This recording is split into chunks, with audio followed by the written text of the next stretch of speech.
Hi, everyone. Thank you so much for joining me today. Give me 1 second. I'll share my screen with you. Let's just get in present mode. Okay. So welcome to Conquering Hybrid Remote Learning Like a Boss. So who am I and why am I qualified to give you this information? So I am the founder of Coaching for Connection. I am a former high school educator and administrator with a master's in literacy and technology and a doctorate in educational leadership. So I am also a certified professional life coach. So I now identify myself as a mom boss / connector of all the things. So my contact info is right here for you guys. And let's get started because I know a lot of families are really stressing. So I would encourage all of us to start the conversation about hybrid and remote learning now. Throughout the country in a couple of different states, we're looking at the possibility that although a reopening plan was put in place, a lot of schools are reversing that decision and moving to entirely remote. So have a conversation with your kids now and talk about both eventualities, both situations. When you have these conversations, ask your kids what they enjoyed about remote learning, what they didn't enjoy about remote learning, and explain to them, come up with some way that you're going to support them through whatever was very difficult for them, and just get their buy-in a little bit, because we want their school year to be as fun as we can make it, right? Another conversation to have is the differences in our roles and responsibilities amid this pandemic and what that looks like as the parent and as the child and as we are working with our educators. What are your roles and responsibilities going to be in this new hybrid remote learning world? I highly recommend, we're going to talk more about setting up a workstation later, but you want to come up with rules that are going to dictate how your workstation is going to be run. So for younger kids, you know, that need help with like little things, you can, 2 fingers up. If you're working from home and you're on the phone, right? 2 fingers up, I see you, I know you need help, I'll be there in a minute. 5 hands is, I'm not done with this conversation, give me a minute, I see you, I'm gonna help you, right? Another one that you can do is, if your kids are being too loud in the background and you're on a work call, just mouth the words. So just little things like this, little agreements that you're going to make in advance so that the day can run more smoothly. Another thing you want to do to the best of your ability is build some sort of rewards program into school. So for the younger kids, if you want to do like sticker charts and they can earn a toy or an experience or something like that. And for the older kids, you can drive to this location, or you get an extra half hour for your curfew, or whatever would motivate your child. Okay, so we want to be very intentional about how we are setting up our schedules. So for myself, I have my own company, I have my own appointments built in, I have speaking engagements, and so I sit down, I have a paper calendar and I have a digital calendar because that's just what works for me. So you want to actually figure out what all of your considerations for your respective families are going to be. And you want to have essentially, what time does everybody have to be up out of bed in the morning?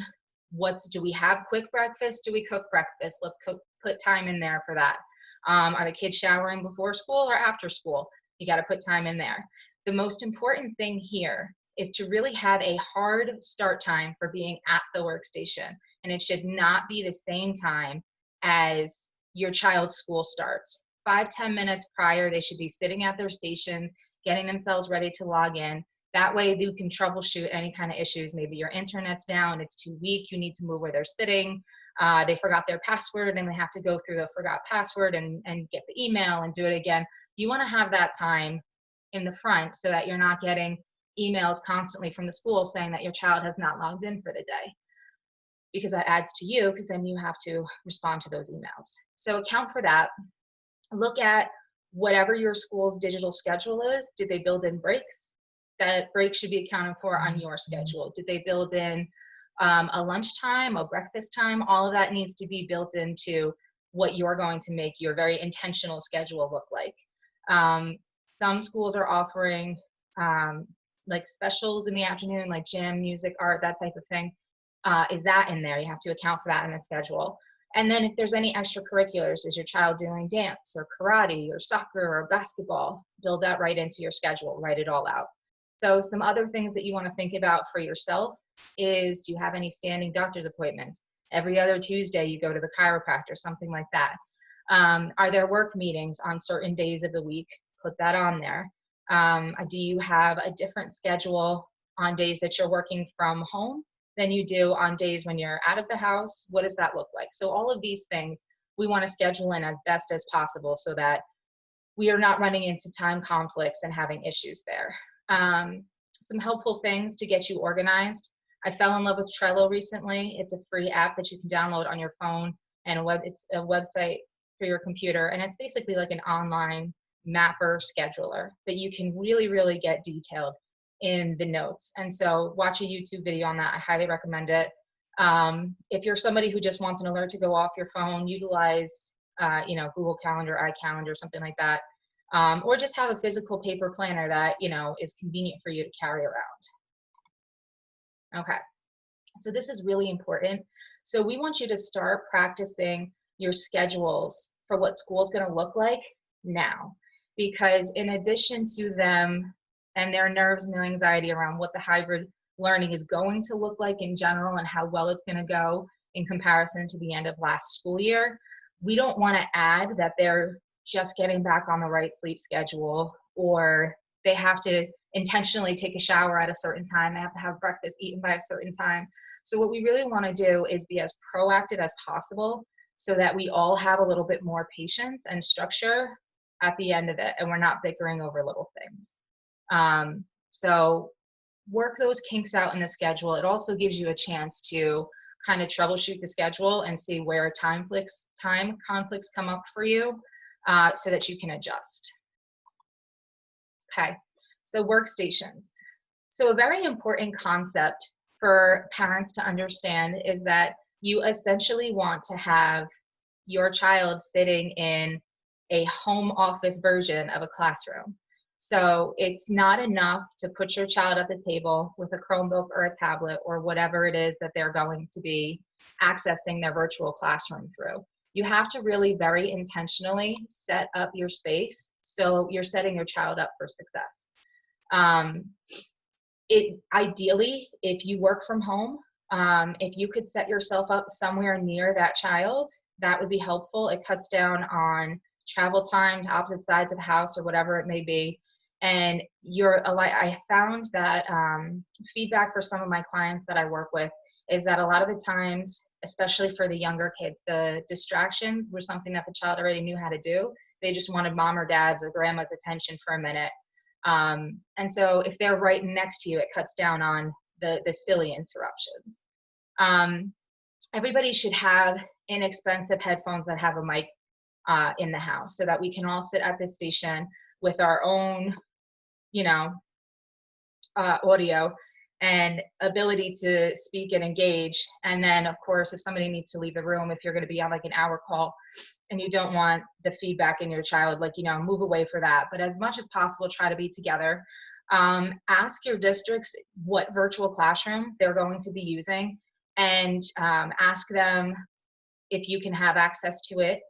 And if not, make your own version, watch some demos, watch some YouTube videos, but have your kids practicing the ins and outs of the technology now, especially for little things. Teachers are doing their absolute best right now. They're really working very hard for us and our families. But not all of them were prepared for the virtual switch. Some of them require more training and they make mistakes. So a common mistake that came up at the end of last school year was assignments being submitted that were not editable for the kids. And so they had to figure out how to download it, print it, fill it out, scan it, and send it back. So that became very difficult for a lot of the kids. So if you can troubleshoot that stuff now and give that information early, then it also cuts down on some of the daytime troubleshooting because they already know how to do it.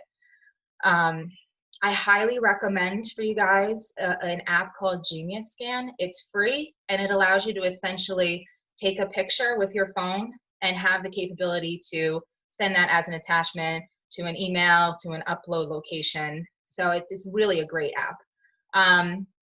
As much as you can, you want to try and meal prep. I hate doing that personally, but I found it really did help me.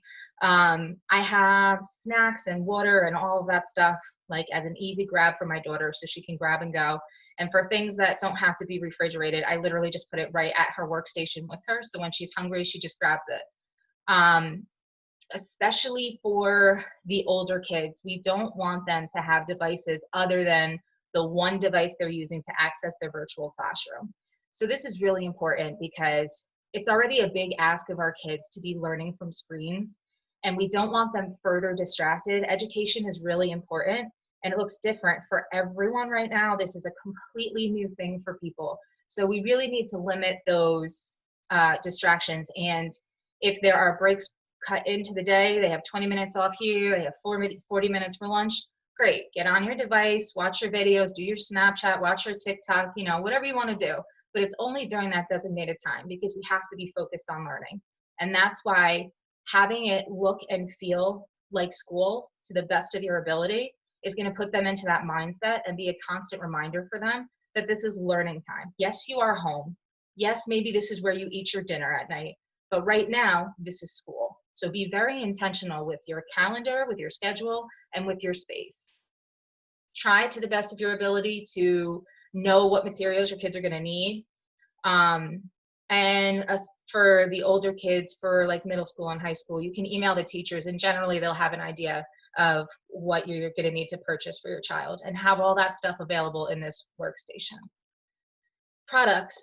Okay, so I mentioned headphones with a mic, and for parents too. So this is really important because it limits distractions and, you know, cross communications, and we're all able to be together so that it's kind of like a learning community, a learn/work community, rather than being them on their own, having to figure this all out, and there's all these rules we have so that they're not distracting you. So it really sets up that community and that sense of support for your kids. Especially for the younger kids, you want to get something like a whiteboard and dry erase marker. They're still going to be doing a lot of the, you know, practicing the letters, practicing sight words, and you're going to want them to be able to write it to practice, wipe it down, and keep it moving. You want to have the basics, stationery type things. You want to have line paper, computer paper, pens, pencils, a calculator, maybe a pencil bag. You just want them to have access to pretty much everything they would at school. Each kid should have a planner, whether it's digital or paper, depending on the age of your child. If they're older, you can have them be responsible for it. And if they're younger, moms, dads, anybody helping with education, it's going to be on you guys. And the reason why this is important is because we really need to have a way to hold our kids accountable for their assignments. I noticed that a lot of kids struggle to figure out what was due when, to which teacher, which feed to use to get their assignments done. And so a lot of the kids had the very best of intentions to get their assignments in, but the stream of assignments was just a little confusing for them. So if we can have a planner that holds them accountable, that's really helpful because we can help them. You want to have, especially if your school is going to have access through a tablet, you want to have a cell phone tablet holder, just a way that the screen's propped up for the kids so it's more user-friendly for them. They don't have to hold it up all day. And then they have two hands free for when it's time for independent practice or cutting or gluing or whatever, highlighting, whatever the case may be. You want to have a printer and ink in bulk. A lot of the times when we run into these tech problems, our kids are going to have to print it out, fill it out, scan it back. And so we don't want them to miss 3-4 days of being able to do assignments because, we're waiting for the ink to come in the mail. So try to always have a backup this year. Reliable internet. I know this is a silly one, but internet can be touch and go depending on where you are. So if it's time for you to upgrade, even if, pockets are a little tight, to a more faster speed so that your kid has uninterrupted access, that's definitely a consideration to try and do now so that you can see what the difference is going to be for you. We need webcams. Most newer computers and monitors do have a webcam built in, but some don't. And so it's really important that your child gets some FaceTime with their teacher and the teacher gets to know what they look like, not just what their name is. That happened to a couple of my clients, never actually got face-to-face with their teacher after the shutdown. So If your school is doing Google Classroom, you'll have a built-in cloud storage for your kids, but if not, I highly recommend you getting some sort of cloud storage for your child's academics this year, so it doesn't take up all of your family's computer space. Special considerations. So part of my background is I worked in an entirely special ed school for 5 years, and I've had a lot of people reach out to me with concerns about how well their child's being taken care of and accommodated through this COVID. For each virtual classroom, there are different ways that teachers can accommodate modifications that are in your child's IEP or 504. It's very important that you get intentional about what your child's modifications are and what you want enforced in the virtual classroom, and then use strong, positive language to get those things put in place for your child. Because if they qualified for it in school, it's so much more important, now that so much more of this is independent, that they get that accommodation in the virtual classroom. Out of home working parents. So a couple of the clients I'm working with are trying to figure out what their life is going to look like because they've been called back to work and their child is going to be home doing virtual learning. So you need to start with some questions with your employees, or your employers rather, about what your options are. Are you allowed to work remote for a few days? Can you afford to get a tutor? Can you have your child join you? Is there any kind of childcare with your company? If you haven't asked these questions yet because you're waiting to see what school looks like and you don't know what accommodation you're going to have to request, I would encourage you to start having these conversations now so that you know what your options are, because it's really important that you get to that intentional planning of what your calendar is going to look like. I've had a bunch of people ask me as far as, if it's online anyway, should I just homeschool my child? So I've done a lot of research into this, and essentially what I'm finding is within the homeschooling community, you're kind of somebody who goes with the flow, who is not very stressed out about your child's curriculum and what it's going to look like.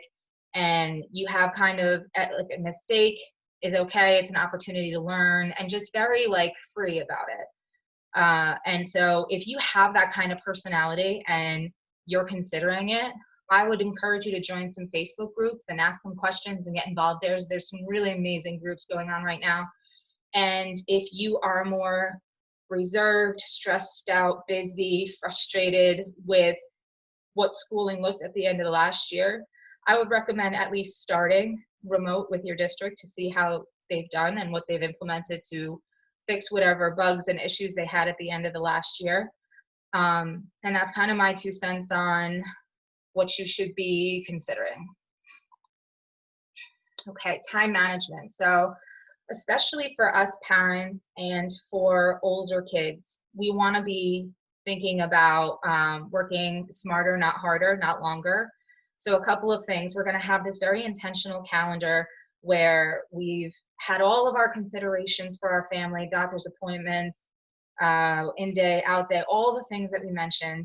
And I find that if I check my social media, my text, my email, first thing in the morning, I'm identifying things that have to get done, and I'm not adhering to my very intentional schedule, which can lead to my daughter not eating her breakfast on time, not getting to her workstation on time, not logging in, and missing content.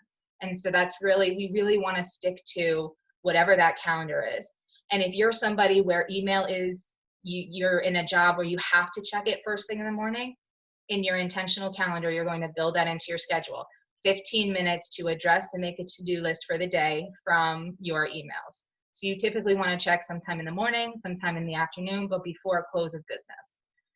You also want to be intentional with your workspace and encourage your kids to do the same. Only the tabs that are needed for whatever the assignments they are doing should be open. No YouTube, no TikTok, no Facebook, no Insta, none of that, because it's just going to serve as a distraction. And for you as a parent, since you're trying to juggle and manage your time, and especially if you have multiple kids and schedules you have to consider, you don't want to allow yourself to get distracted too long, because you do have the responsibility of all these other things that have to get done by the end of the day. Be intentional with your workspace, people.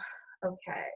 And my personal to-do list. So what I like to do, because I can really overwhelm myself with lists, because I have lists, and I have lists for my lists. I'm that kind of person, which is why I gravitate towards a program like Trello. So I have a 5-task rule. So there's 5 things that I'll write out that have to get done by the end of the day. And then I label, is it something I must do? Like by close of business, this has to happen. Is it something I should do? Like it'd be beneficial if I did, but if I don't, like it's okay. Or is it something that you could do, which might be something enjoyable, but if you don't do it, there's no negative impact to it. And then complete them in that order. And that helps us keep the majority of our energy and work towards that one specific thing that really needs to get done. Okay, positive, patient, and present. So mindset is a really important piece of getting ready to go back to school. A lot of kids are nervous, they're scared, they're frustrated, they don't like what it's looking like.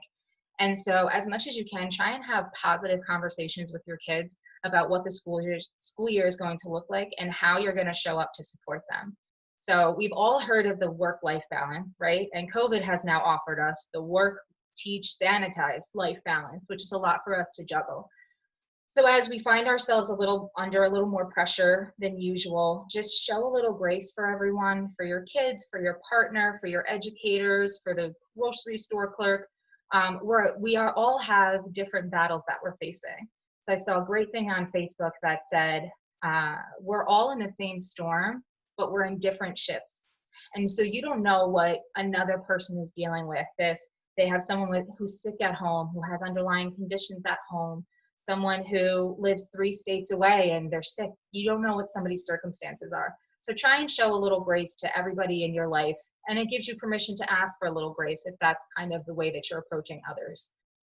Keep your mindset focused on solutions when you're hitting problems.